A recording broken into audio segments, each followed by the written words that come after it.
హెచ్చరిక, దైవజనుని హెచ్చరిక. హల్లెలూయా. మరొక మధ్యాహ్నం హెచ్చరిక అండి. చిన్న ప్రార్థన. పరిశుద్ధుల నీకు వందనాలయ్యా. ప్రతిరోజు ఉదయం అనుదిన ధ్యానం, మధ్యాహ్నం హెచ్చరిక, సాయంత్రం కల్వరి ప్రతిధ్వని అంటూ 3 సార్లు నీ మాటలు ధ్యానించుటకు, ఇలాగ నీవు ఆకర్షించుకున్న వారందరూ, ప్రేమించిన వారందరూ సమకూడి ఆధ్యాత్మికంగా బలపడుటకు మాకు ఇచ్చిన అవకాశాన్ని బట్టి వందనములు. మరొకసారి మాతో మాట్లాడు. క్రీస్తునామమున అడుగుచున్నాము తండ్రి. ఆమేన్. ఏంటండి, దేవుని దృష్టిలో మీరు చాలా గొప్పవారు అన్న సంగతి మర్చిపోకండి. దేవుడు మిమ్మల్ని కోరుకున్నాడు, ఏర్పరచుకున్నారు అన్న సంగతి మర్చిపోకండి. అదే సమయంలో దేవుడు నన్ను కోరుకున్నాడు కదా, దేవుడు నన్ను ఏర్పరచుకున్నాడు కదా, నేను ఏమైనా ఏం చేసినా దేవుడు నన్ను వదిలిపెట్టడు రే అనుకోకండి. దేవుడు ఎన్నన్నా సహిస్తాడు, ఏమైనా సహిస్తాడు. కానీ మరలా పాపం జోలికి మనం పోయామంటే అంగీకరించలేడండి. తెలిసి పాపం చేసేవారిని ఎలా క్షమించగలడు? తెలియక చేస్తే పర్వాలా, కొద్ది దెబ్బలు. తెలిసి చేసావా, భయంకరమైన దెబ్బలు. మనల్ని దేవుడు ఏర్పరచుకున్న మాట వాస్తవమే, కానీ దేవుణ్ణి మనం ప్రేమించాల్సిన సంగతి గుర్తించాలి. ముఖ్యంగా మనం అంత్య దినాల్లో ఉన్నామండి. అంటే ఈ లోకము, యుగము, ప్రభు రాకడ సమయము ఆసన్నమైపోయినాయి. కాబట్టి సాతాను వాడి ఇష్టం వచ్చినట్టుగా పోరాడుతున్నాడు. ఎట్లాగైనా సరే లోకంలో ఉన్న వారిని ఎంతమందిని పోగేసుకోవాలో, తనతో పాటు నరకానికి తీసుకొని పోవాలో అని వాడు రాత్రి మగలు గర్జించి సింహం వలె వెతుకుతూ తిరుగుతున్నాడట.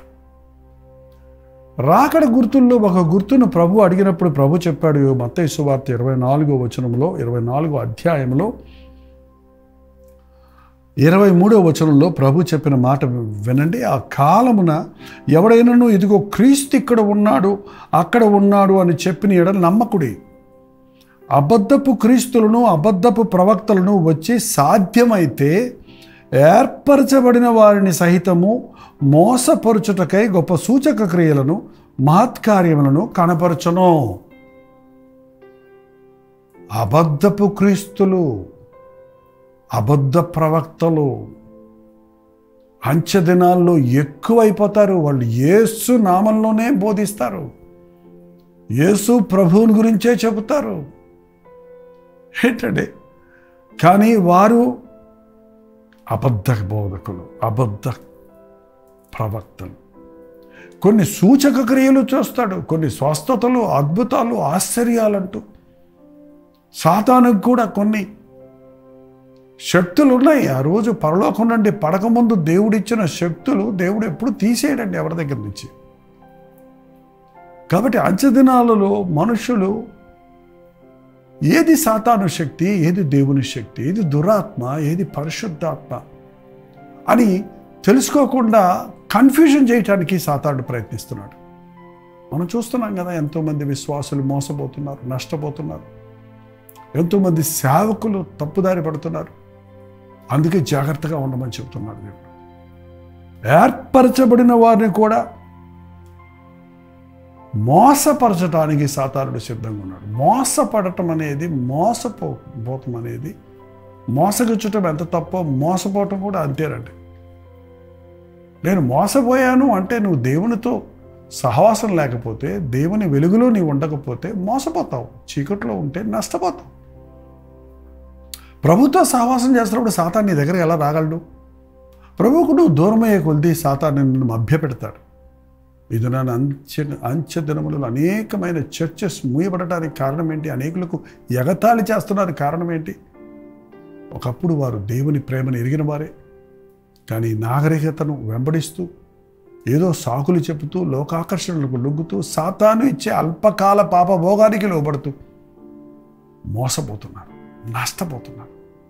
అందుకే మీ రక్షణ భయముతో, వణుకుతో కొనసాగించుకోమని దేవుని వాక్యం సెలవిస్తుంది. తాను నిలుచున్నాను అన్నవాడు పడిపోకుండా జాగ్రత్తగా చూసుకోమని దేవుని వాక్యం చెప్తుంది. దేవుని కృప చాలా గొప్పది. ఆయన కృప వాత్సల్యములు మనల్ని వెంబడిస్తాయి.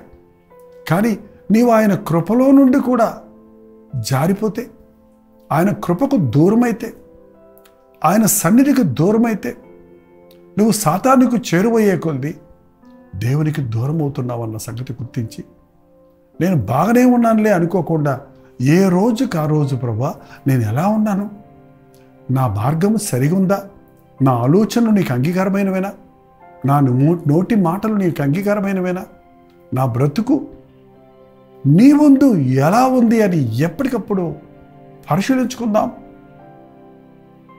మోసపరిచే సాతానుకు కాక మనల్ని ప్రేమించే ప్రభు మీద విశ్వాసం ఉంచి ముందుకు సాగుతాం. ప్రార్థన. పరిశుద్ధుడా, ప్రేమగల తండ్రి, లోకమంతా మోసాలు అన్యాయాలు మేము చూస్తూనే ఉన్నామయ్యా. లాభాన్ని కొరకు, స్వల్పకాల భోగం కొరకు మనుషుడు తాపత్రయపడుతూ శాశ్వతమైన దేవుని పిలుపును, నిరంతరమైన దేవుని ఆశీర్వాదాలను పోగొట్టుకుంటుండగా అట్టి స్థితిలోనికి మేము దిగజారకుండా నీకు చేరువై సాతానుకు దూరమై నీ ప్రణాళికలు మా పట్ల నెరవేరున్నట్లు మమ్మల్ని మేము నీకు అప్పగించుకున్నటకు సహాయం చేయమని క్రీస్తు నామములో అడుగుచున్నాను తండ్రి. ఆమేన్. తండ్రి అయిన దేవుని యొక్క ప్రేమయు, కుమారుడైన క్రీస్తు యొక్క కృపయు, ఆదరణకర్త అయిన పరిశుద్ధాత్మ యొక్క సహవాసం ఈ హెచ్చరికలు విన్న మనందరికీ ఇప్పుడు నువ్వు సదాకాలము తోడైండునుగాక. ఆమేన్. ఇప్పటికే మీరు మోసపోయి ఉన్నారా, నష్టపోయి ఉన్నారా? మరోసారి ప్రభు పాదాల దగ్గరకు వెళ్ళండి. మీకోసం మేము ప్లాన్ చేయాలంటే 954041 నెంబర్కి టెక్స్ట్ లేక వాయిస్ మెసేజ్ ద్వారా వాట్సాప్ పంపించండి. మీ పక్షంలో ప్రార్థిస్తాం. ప్రతిసారి మీరు లైక్ బటన్ నొక్కటం, షేర్ చేయటం, మీ పేరు, ఊరు కామెంట్ సెక్షన్లో వచ్చి టైప్ చేయటం మర్చిపోకండి. ప్రవచితమైతే ఈరోజు రాత్రి 9 గంటలకి లైవ్లో, జూమ్లో జాయిన్ అయ్యి ఏకీభవించండి. అంతవరకు దేవుని మహాకృప మీకు తోడైనది కాక.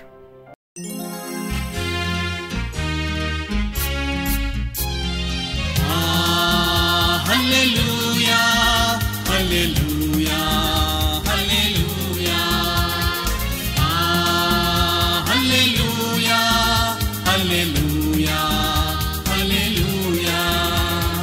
కలువరి ప్రేమే మధురం, కలువరి ప్రేమే మధురం, కలువరి ప్రేమే మధురం, కలువరి ప్రేమే మధురం. హల్లెలూయా, హల్లెలూయా, హల్లెలూయా. హల్లెలూయా, హల్లెలూయా, హల్లెలూయా.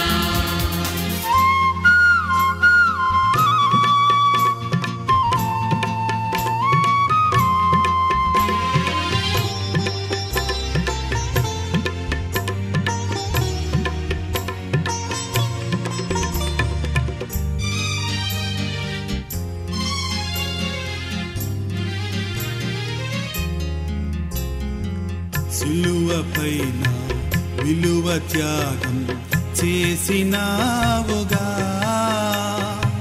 పాపినైనా నా కొరకు చిందించినావుగా, రుధిరం చిందించినావుగా.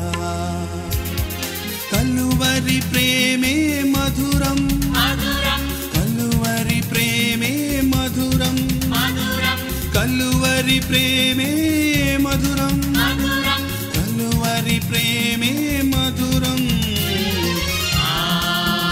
హల్లెలూయా, హల్లెలూయా, హల్లెలూయా. హల్లెలూయా, హల్లెలూయా.